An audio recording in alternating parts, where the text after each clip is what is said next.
kasih. Assalamualaikum warahmatullahi wabarakatuh.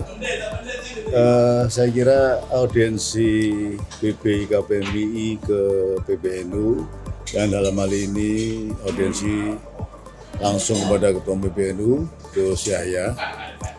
Pertama, saya menyampaikan apresiasi dan terima kasih kepada PBNU yang memberikan waktu untuk kita audiensi, dan alhamdulillah pengurus harian BPIKBMI banyak hadir, kemudian juga sahabat-sahabat saya dari pengurus wilayah IKBMI se-Indonesia juga banyak hadir.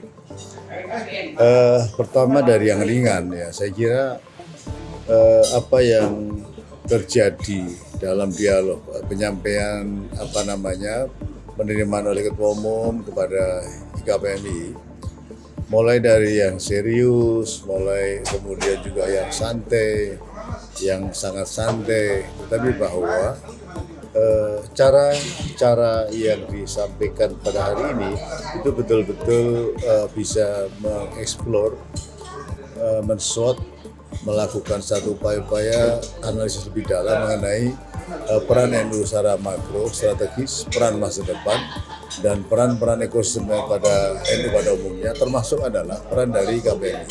Nah, karena itu ketika kita bicara peran, maka harus tahu siapa diri kita.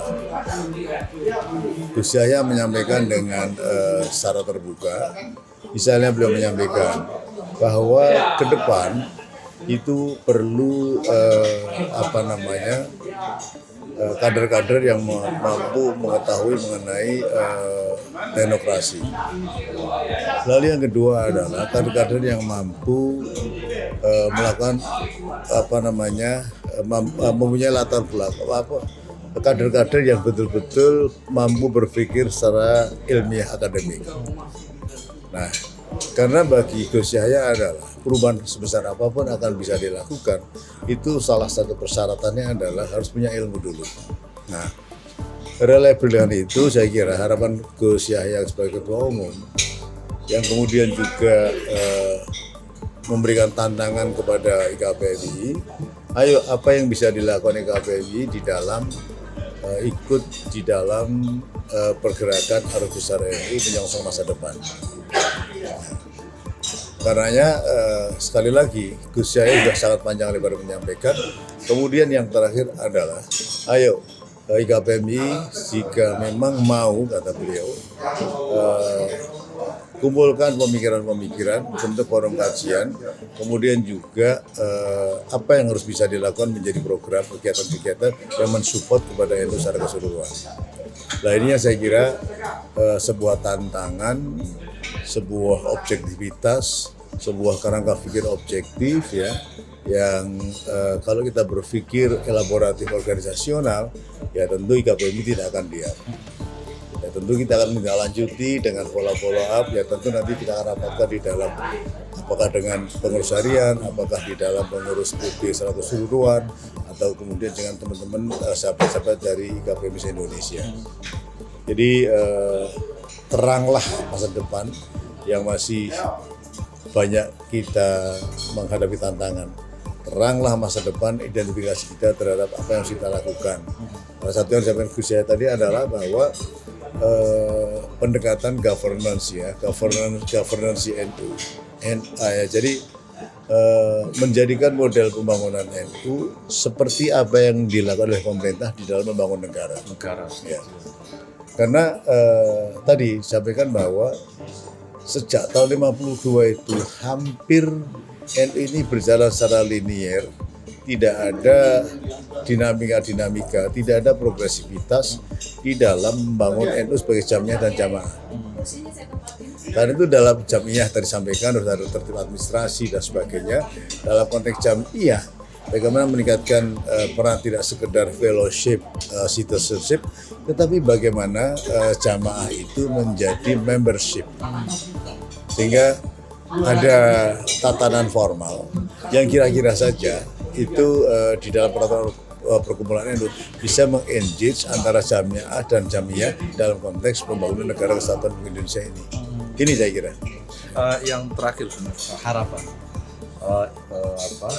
ketua IKAN dalam rangka menyusun satu abad Nahdlatul Ulama dan kemudian tantangan yang disampaikan Ketum PBB. Jadi begini ya, bicara mengenai satu abad, bicara mengenai selalu tadi saya sampaikan bahwa pada dimensi peradaban, ya, saya menyadari bahwa ultimate society, ultimate community, ultimate sebuah kemaharajaan, ultimate dari sebuah negara bangsa itu adalah peradaban.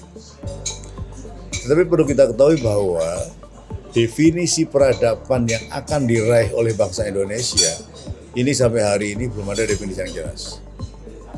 Nah, saya mendengar baik dari pemerintah, masing-masing kementerian berbeda-beda. Ini peluang bagi kita, bagi NU, untuk kemudian mendefinisikan, menderivasikan apa yang harus dilakukan dalam mencapai peradaban, dan peradaban itu apa sebetulnya. Masyarakatnya seperti apa, kemudian tata tertibnya seperti apa, citra pembangunannya seperti apa, visi pembangunan seperti apa, yang saya kira memberikan satu indikasi bahwa memang masyarakat di negara Indonesia sudah berperadaban dengan indikasi-indikasi yang jelas. Nah, ini saya kira peluang bagi NU untuk mendefinisikan lebih jelas mengenai apa yang dimaksud dengan peradaban, yang kalau kemudian saya lihat misalnya dari pemerintah, peradaban itu distis dengan Indonesia 2085. Peradaban itu kemudian diturunkan lagi distis dengan 2045, Indonesia Emas. Ya, itu yang sampai hari ini menjadi milestone saja, tetapi belum sampai secara kualitatif terdefinisikan secara baik. Ini peran NU ke depan, sehingga related dengan itu, negara berperadaban itu adalah support dari NU yang mempunyai kontribusi besar dalam membangun peradaban sendiri. Saya kira saya enjoy, saya setuju, saya agree dengan apa yang menjadi pikiran besar NU untuk berkontribusi besar kepada pembangunan peradaban bangsa Indonesia itu. Terima kasih Mas ya. Baik, terima kasih banyak senior. Waalaikumsalam warahmatullahi wabarakatuh.